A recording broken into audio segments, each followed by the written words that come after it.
여러분은 인생 후반전을 어떻게 보내고 싶으신가요? 이전에 장수 관련해서 얘기한 적이 있는데요. 한 어르신이 댓글에서 이런 말씀해 주셨어요. 올해 80대인데 장수하는 것보다 더 중요한 것이 건강하게 사는 것, 건강한 몸을 유지하여 오래 사는 것이라고요. 나이가 들수록 너무나 공감하는 말인 것 같습니다. 우리가 아파보면 건강의 소중함을 절실하게 깨닫게 되지요. 오늘은 우리가 무병장수하고 행복한 노후를 보내기 위해 어떻게 해야 할지 알아보는 시간을 가져보겠습니다. 구독과 좋아요, 알림 설정은 언제나 큰 힘이 됩니다. 나이가 들수록 아프지 않고 건강하게 살기 위한 첫 번째는 수면입니다. 수면은 많이들 아시다시피 건강에 매우 중요한 역할을 하는데요. 노년에는 더욱 중요합니다.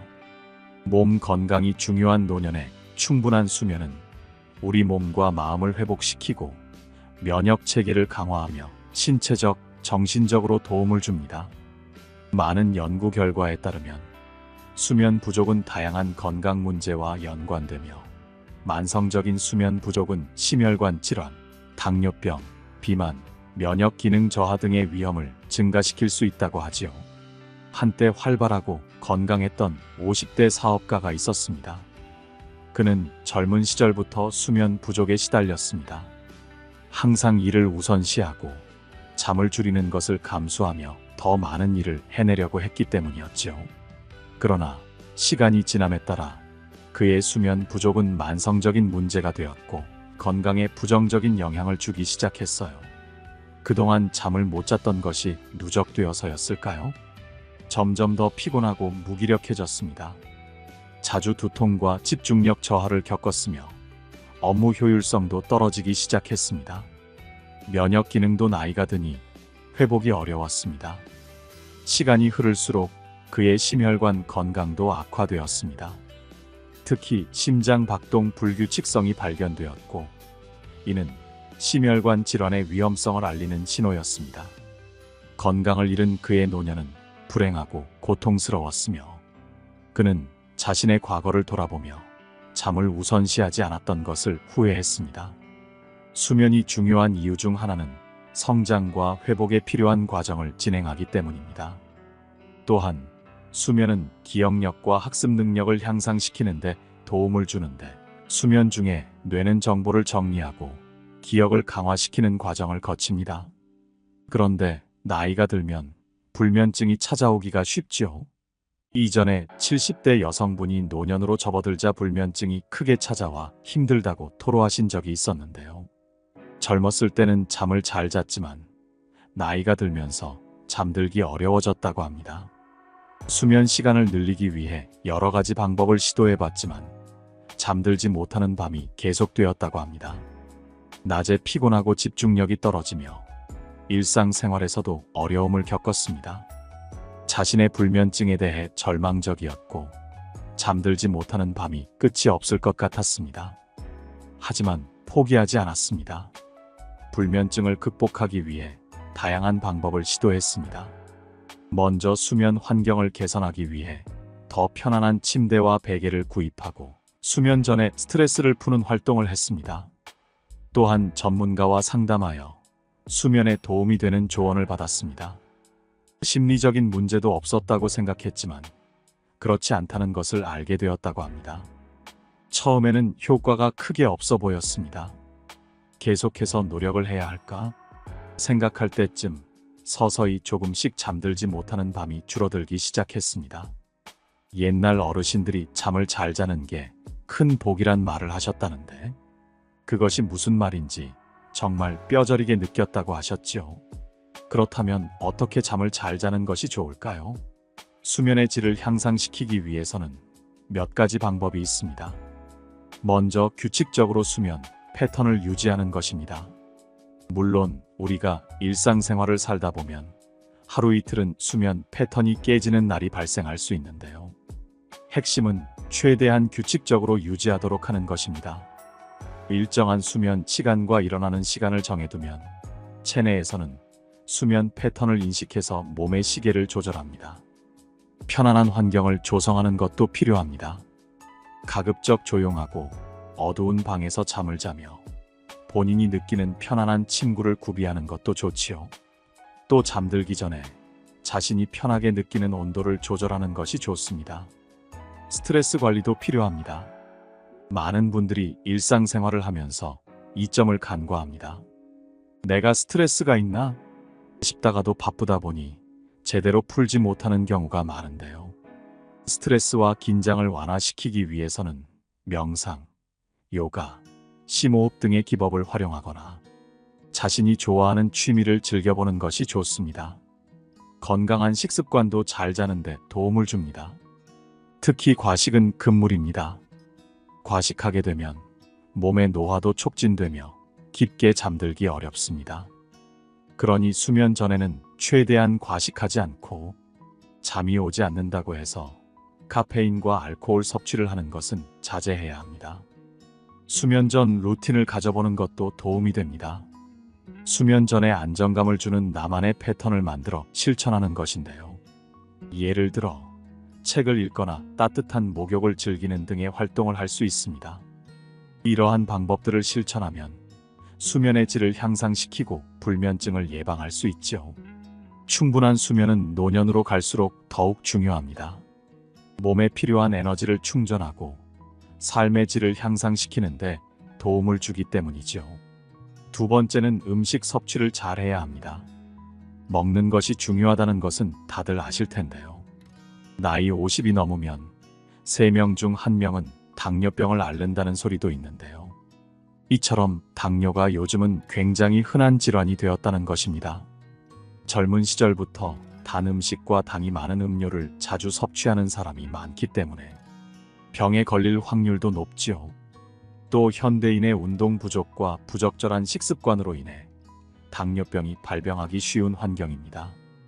당뇨병을 앓는 60대 어르신을 보니 많은 어려움을 겪으시더군요. 혈당 조절이 어려워져 일상생활이 불편해졌고 합병증으로 인해 시력과 신장 기능에 문제가 생겼습니다. 젊은 시절에 단 음식을 즐기고 운동을 소홀히 한 것을 후회했습니다. 건강을 한번 잃으면 그 전으로 돌아가기가 어렵지요. 당뇨는 무엇보다 제한해야 할 음식도 많습니다. 이렇게 힘들고 제한적인 삶을 만들 줄은 몰랐다고 말씀하시더군요. 이제 와서 후회해도 이미 늦었지만 가족들만은 이런 고통을 견디지 않았으면 좋겠다고 하셨어요. 노년으로 갈수록 우리는 혈당 관리를 목표로 음식을 선택해야 합니다. 먼저 액상과당은 최대한 자제해야 합니다. 부득이하게 먹는 것이 아니라면 나 혼자 음식을 즐길 때는 먹지 않도록 노력하는 것이 좋지요. 노년에 액상과당을 자제하고 혈당이 올라가지 않는 식사 습관을 들여야 합니다. 과도한 액상과당 섭취는 혈당 수준을 상승시키고 당뇨병 발병 위험을 증가시킬 수 있기 때문이지요. 이뿐만이 아닙니다.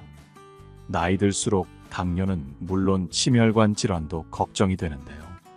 고당도 식품의 과도한 섭취는 심혈관 질환의 위험을 증가시킬 수 있습니다. 영양소 부족도 고려해 보아야 합니다.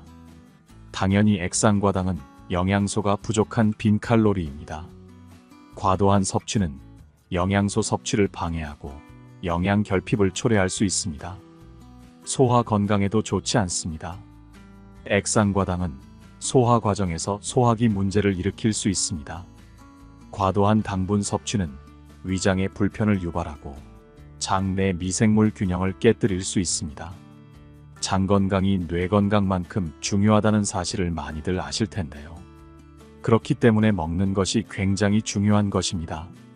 따라서 노년에 액상과당을 자제하고 혈당이 올라가지 않는 식사 습관을 들이는 것은 건강하게 나이 들고 다양한 건강 문제를 예방하는 데 도움이 됩니다. 그렇다면 대체 어떤 음식을 먹어야 하는 걸까요? 아프지 않고 오래 살기 위해서는 먹는 음식이 매우 중요한데요. 먼저 채소입니다. 다양한 종류의 채소를 섭취하는 것은 노화에 따른 질병 예방과 건강한 시력을 유지하는 데 도움이 됩니다. 특히 녹색 잎채소에는 비타민 A, C, K와 철분, 칼슘 등이 풍부하게 함유되어 있어 뼈 건강과 면역력을 강화시키는 데 도움을 줍니다. 과일도 좋습니다. 과일은 항산화제와 식이섬유가 풍부한 과일을 선택하는 것이 좋은데요. 심장 건강과 소화를 촉진하는 데 도움을 줍니다. 특히 베리류 과일은 항염증 효과가 있어 뇌 건강을 지키는 데에도 도움이 됩니다. 단백질은 꼭 섭취해 주어야 합니다. 가령 채소만 먹고 고기 섭취를 아예 안 하시는 분들이 있는데요. 노년엔 지병이 따로 없다면 고기 섭취도 어느 정도 해주셔야 합니다. 근육 유지와 회복에 중요한 역할을 하기 때문입니다. 노년에는 근육량이 감소하기 쉬우므로 닭가슴살, 생선, 콩, 두부 등의 단백질을 충분히 섭취하는 것이 좋습니다. 곡류 섭취도 좋습니다. 곡류는 탄수화물, 식이섬유, 비타민 B군 등을 함유하고 있어 에너지 공급과 소화를 돕는 역할을 합니다. 특히 귀리, 현미, 보리 등의 전곡류는 영양소가 풍부하며 심장 건강과 콜레스테롤 감소에 도움을 줍니다. 한 가지 유의하실 점은 식사를 하실 때 한국인이라면 쌀밥을 많이 드실 텐데요. 혈당 관리를 원하신다면 백미밥보다는 현미밥을 선택하는 것이 좋습니다. 건강한 지방인 오메가3 지방산이 풍부한 음식들도 좋습니다. 심장 건강과 뇌 기능에 도움을 주기 때문인데요. 특히 고등어, 연어, 아마씨, 호두 등의 오메가3 지방산이 풍부하게 함유되어 있습니다. 마지막으로 계속 강조해도 아깝지 않은 것은 물입니다. 충분한 수분 섭취는 신체 기능을 유지하고 소화를 돕는 데 중요합니다. 물을 꾸준히 마시는 것이 좋으며 차나 허브차도 좋은 선택입니다. 이런 음식을 먹을 때는 되도록 점심과 저녁에 먹어주는 것이 좋습니다. 야식은 최대한 자제하는 것이 좋고 아침도 굳이 배가 심하게 고프지 않는다면 먹지 않아도 괜찮습니다. 만약 드신다면 계란, 아보카도, 채소 정도로 가볍게 섭취해 주시는 것이 좋습니다. 가공식품보다는 신선한 식품을 선택하는 것이 좋습니다. 건강한 식습관을 위해서는 먹는 것도 중요하지만 먹는 방법도 중요합니다. 우리가 식사를 할 때 다양한 영양소를 갖고 있는 음식을 섭취하게 되는데요. 혈당이 갑자기 튀어오르는 혈당 피크를 막기 위해서는 야채부터 섭취하는 것이 좋습니다. 그 다음 고기류인 단백질, 지방을 섭취하고 밥이나 빵에 들어있는 탄수화물은 가장 나중에 먹는 것이 좋습니다. 예를 들어 밥상에 채소와 고기밥이 있다면 채소와 고기를 순서대로 먹고 그 다음에 밥을 먹는 식으로 먹어보는 것이죠. 세 번째는 하루 2끼 먹는 간헐적 단식을 실천해보는 것입니다. 한국인은 밥심, 하루에 3끼를 다 먹어야 하는 것 아냐? 하실 수 있는데요. 몸을 많이 쓰시는 분들이 아니라면 요즘은 2끼로도 영양소를 채울 수 있다고 합니다. 오래 살고 아프지 않으려면 하루 2끼 먹는 간헐적 단식을 실천해야 한다는 이야기도 있죠. 간헐적 단식에 대해 모르시는 분들이 계실 수 있어 잠시 설명드리면 간헐적 단식이란 일정 시간 동안 음식을 섭취하지 않고 단식하는 것을 의미합니다. 이는 다양한 건강상의 이점을 제공할 수 있으며 특히 노화를 지연시키고 질병 예방에 도움을 줄 수 있다고 알려져 있습니다. 한 연구에 따르면 2끼 식사가 3끼 식사보다 더 많은 체중 감량과 건강상의 이점을 가져올 수 있다고 합니다. 주로 2끼를 먹는 것이 식사 간격을 늘리고 칼로리 섭취를 감소시키며 신진대사를 촉진시키는 데 도움이 되기 때문입니다. 2끼 식사는 식사 간격을 늘리는 데 도움이 됩니다. 식사 간격이 길어지면 식사 후 혈당 수준이 낮아지고 이에 따라 인슐린 분비도 감소합니다. 인슐린은 혈당을 조절하는 호르몬으로 지방 저장을 촉진시키는 역할도 합니다. 따라서 인슐린 분비가 감소하면 지방 저장이 줄어들고 저장된 지방을 에너지로 사용하는 데 도움이 됩니다. 물론 2끼 식사가 모든 사람에게 적합한 것은 아닙니다. 그렇기에 개인의 건강 상태와 목표에 따라 식사 빈도와 식사량을 조절해야 합니다. 만약 두 끼 식사를 하셨는데 몸이 좋지 않다면 중단하시고 전문가와 상담하시는 것이 좋습니다. 또한 두 끼 식사를 할 때는 영양소가 풍부한 식품을 선택하고 식사 시간을 충분히 가지는 것이 중요하죠. 간헐적 단식이 오래 사는데 도움이 된다는 이유는 여러 가지가 있습니다. 간헐적 단식은 인슐린 수치를 감소시킴으로써 염증을 줄이고 세포의 노화를 방지할 수 있습니다. 만성 질환의 발생 가능성을 감소시키고 건강한 상태를 유지하는 데 도움을 줄 수 있습니다. 간헐적 단식은 뇌 기능을 향상시킬 수 있습니다. 기억력 개선과 인지 기능 향상을 도와줄 수 있습니다. 간헐적 단식을 실천하려면 하루에 두 끼를 먹는 것이 일반적입니다. 아침 식사를 거르고 점심과 저녁을 정상적으로 섭취하는 방식이 주로 사용됩니다. 아니면 아침과 점심을 드시고 저녁을 먹지 않는 방법도 있죠. 개인의 건강 상태와 목표에 따라 간헐적 단식의 방식과 기간을 조절할 수 있습니다. 물론 간헐적 단식을 실천하기 전에 건강 전문가의 조언과 상담을 받는 것이 좋습니다. 특히 만성 질환을 가진 사람이나 특정 건강 상태를 가진 사람들은 간헐적 단식을 시작하기 전에 전문가와 꼭 상담해야 합니다. 간헐적 단식은 올바른 방식으로 실천하면 많은 건강상의 이점을 제공할 수 있습니다. 네 번째, 운동은 자신에게 맞는 것으로 꾸준히 하는 것이 좋습니다. 많은 분들이 걷기와 유산소 운동이 좋다는 것을 아실 텐데요. 노년에는 더욱 좋습니다. 걷기와 유산소 운동은 노년에 특히 좋은 이유는 다음과 같습니다. 걷기는 누구나 쉽게 접근할 수 있는 운동으로 특별한 장비나 비용이 필요하지 않습니다. 또 심장 건강을 향상시키고 혈압을 낮추는 데 도움이 됩니다. 그러다 보니 규칙적인 걷기는 심혈관 질환의 위험을 감소시킬 수 있습니다. 다리 근력을 향상시키고 특히 하체 근력을 강화시킵니다. 노년에는 근육이 많은 것이 힘입니다. 근력이 향상되고 근육이 있다는 것은 혼자서도 행복하게 독립적인 생활을 유지하는 데 도움이 됩니다. 정신 건강 측면에서도 정말 좋습니다.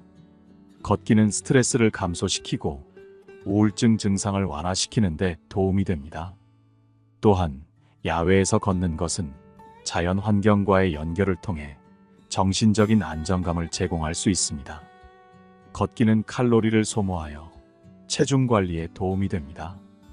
이는 노년의 비만과 관련된 건강 문제를 예방하는 데 도움이 됩니다. 유산소 운동을 하는 것도 좋습니다. 조깅과 달리기는 가장 대표적인 유산소 운동 중 하나로 심폐지구력을 향상시키고 체력을 향상시킵니다. 자전거를 타는 것도 유산소 운동 중 하나인데요. 하체에 힘을 주고 심혈관 건강을 증진시킵니다. 헬스장에 가서 실내 자전거 타는 것도 해당됩니다. 나이가 들수록 많이들 하는 수영 역시 전신을 사용하는 유산소 운동으로 관절에 부담이 적고 전신을 운동시킬 수 있는 좋은 운동입니다. 체력과 근력을 향상시키며 유연성 향상은 물론 체중 감량에도 효과적입니다. 많이들 하시는 에어로빅은 음악에 맞춰 다양한 동작을 수행하는 유산소 운동으로 재미와 함께 체력을 향상시킵니다. 마지막으로 각종 사교 댄스도 좋습니다. 춤은 유산소 운동과 함께 유연성과 균형을 향상시키는데 도움을 줍니다. 또 한 가지 추천해드릴 유산소 방식에는 존투 트레이닝이 있습니다. 존투 트레이닝이 뭐야 하시는 분들이 계실 텐데요. 존투 트레이닝은 지구력 운동을 위한 훈련 방법 중 하나로 최대 심박수의 60에서 70% 정도의 강도로 운동을 하는 것을 말합니다. 너무 높은 강도로 하는 것은 아니지요. 이 훈련은 긴 시간 동안 지속적으로 운동을 하면서 유산소 운동 능력을 향상시키는 것이 목적입니다. 심박수를 어느 정도 유지하면서 유산소 운동을 30분 정도 하는 것입니다. 이 훈련은 낮은 강도로 오랜 시간 동안 운동을 하기 때문에 부상의 위험이 적고 체력을 늘리는 데 효과적입니다. 또한 이 훈련은 지방을 연소하는 데도 효과적이며 심장과 폐 기능을 향상시키는 데도 도움이 됩니다. 왜 이렇게 걷기와 유산소 운동이 중요한 걸까요? 바로 노년에 더욱더 좋은 효과를 주기 때문인데요. 호흡 기능 개선에도 영향을 줍니다. 유산소 운동은 폐 기능을 향상시키고 호흡량을 증가시킵니다. 나이 들수록 호흡기 질환도 무시할 수가 없는데요. 노년의 호흡기 관련 문제를 예방하는 데 도움이 됩니다. 근력 강화에 좋습니다. 유산소 운동은 근력을 향상시키고 근육량을 유지하는 데 도움이 됩니다. 이는 노년의 독립적인 생활을 유지하는 데 도움이 됩니다. 스트레스를 감소시키는 데 효과적입니다. 유산소 운동은 스트레스를 감소시키고 긍정적인 기분을 유지하는 데 도움이 됩니다. 노년에는 무엇보다도 스트레스를 받지 않고 행복하게 지내는 것이 중요한데요. 운동을 통해 노년의 심리적인 안녕을 유지하는 데 도움이 됩니다. 만성질환 예방에도 좋습니다. 유산소 운동은 만성질환의 위험을 감소시키는 데 도움이 됩니다. 이는 노년의 건강하고 활동적인 삶을 유지하는 데 도움이 됩니다. 걷기와 유산소 운동은 노년의 건강을 유지하는 데 매우 중요한 역할을 합니다. 다만 개인의 건강 상태와 체력에 맞게 적절한 운동을 선택하고 전문가와 충분한 상담한 후에 시작하는 것이 좋습니다. 또 앞서 말했듯이 스트레스 관리는 노년에 더더욱 중요한데요. 노후에는 인지 기능을 최대한 유지하는 것이 중요하므로 스트레스 관리가 필요합니다. 그런가 하면 스트레스는 수면의 질에도 영향을 줄 수 있습니다. 수면은 건강에 매우 중요하며 수면 부족은 다양한 건강 문제를 야기할 수 있습니다. 스트레스는 대인 관계에도 영향을 줄 수 있습니다. 스트레스가 심하면 감정적인 불안정성과 예민함이 증가할 수 있으며 이는 가족과 친구들과의 관계를 악화시킬 수 있습니다. 노후에는 혼자서 행복하게 지내는 것도 좋지만 가족과 친구들과의 관계를 유지하는 것도 필요하죠. 무엇보다도 스트레스가 지속되면 삶의 만족도가 저하될 수 있습니다. 노후에는 휴식과 여가를 즐기는 시기로 여겨지는데 스트레스로 인해 삶의 즐거움이 줄어들면 노후 생활의 질이 저하될 수 있습니다. 따라서 스트레스 관리는 삶의 만족도를 높이는 데 도움이 됩니다. 스트레스 관리를 위해서는 요가와 명상과 같은 운동을 꾸준히 해주는 것도 효과적입니다. 운동을 시작할 때는 자신의 건강 상태와 능력을 고려하여 적절한 운동을 선택하고 천천히 시작하며 점진적으로 강도를 늘려가는 것이 중요합니다. 또한 무리하지 않는 것이 가장 중요하기 때문에 전문가와 상담하여 적절한 운동 계획을 수립하는 것이 좋습니다. 다섯 번째는 노년의 가장 중요한 것인데요.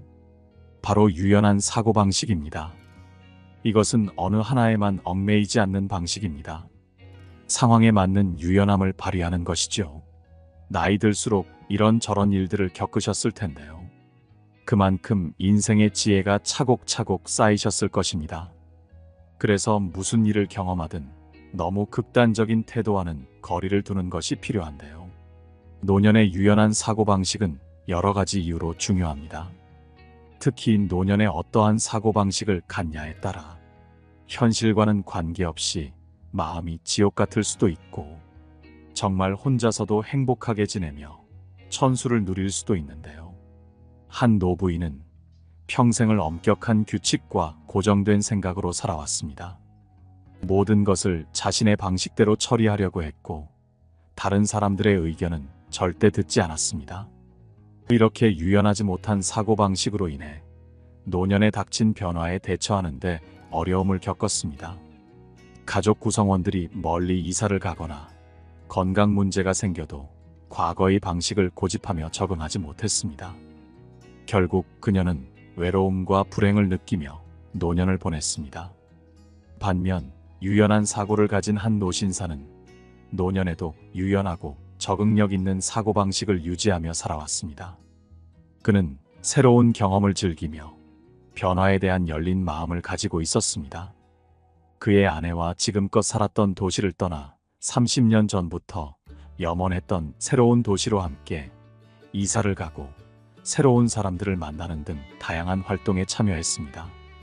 그는 새로운 환경에 적응하고 새로운 친구를 사귀는 데 성공했습니다. 유연하고 긍정적인 사고방식으로 인해 노년에도 행복하고 풍요로운 삶을 살았습니다. 노년에 너무 이분법적인 생각만을 하진 말아야 하는 이유는 다음과 같습니다. 먼저 정보의 복잡성 때문입니다. 사실 우리는 인생을 살다 보면 세상과 삶은 복잡하고 다양한 요소들로 이루어져 있다는 것을 알 수 있는데요. 이분법적인 사고로는 이러한 복잡성을 제대로 이해하기 어렵습니다. 다양한 관점과 요소를 고려하는 것이 더 풍부한 정보를 얻을 수 있지요. 이분법적인 사고는 창의성을 제한할 수 있습니다. 흑백으로 구분하거나 이분법적인 선택지만 고려하면 새로운 아이디어나 해결책을 발견하기 어렵습니다. 변화에 대한 적응을 위해서도 중요합니다. 세상은 끊임없이 변화하고 발전합니다. 이분법적인 사고로는 변화에 대한 적응이 어려울 수 있습니다. 유연한 사고와 새로운 아이디어에 열려있는 태도는 변화에 대한 적응력을 향상시킵니다. 무슨 일이든지 나이가 들수록 적응하기가 어려워지는 것이 당연한데요. 사실 잘 생각해보면 노년에는 삶의 변화가 더욱 흔하게 일어납니다. 가장 크게는 건강 문제가 있을 수가 있고, 자녀들이 결혼하여 가족 구성원의 변화가 있다거나, 은퇴를 하여 사회적 변화가 야기되거나 다양한 상황에 직면하게 됩니다. 유연한 사고방식을 갖고 있다면 이러한 변화에 더 잘 적응할 수 있습니다. 나이가 들수록 건강하게 살고 싶은 마음이 드는데요. 우리가 늙어가는 것은 시간이므로 멈추게 할 수는 없겠지만 늙어가는 방법을 어떻게 하느냐는 우리에게 달렸지요. 건강한 노년을 보내고 행복한 노후를 맞이하며 편안하고 복이 가득한 생활을 하고 싶습니다. 오늘 말씀드린 5가지 방법을 삶에 적용시키셔서 인생 2막을 멋지게 보내면 좋겠습니다. 들어주신 모든 분들이 항상 건강하시길 바랍니다. 오늘 영상이 도움이 되셨다면 주위에 계신 소중한 분들께 공유해보세요. 함께 나누면 기쁨은 2배가 됩니다. 이상으로 인생의 지혜였습니다. 혼자서도 함께 해도 행복한 여러분의 노년을 응원합니다. 구독과 좋아요, 알림 설정은 언제나 큰 힘이 됩니다. 감사합니다.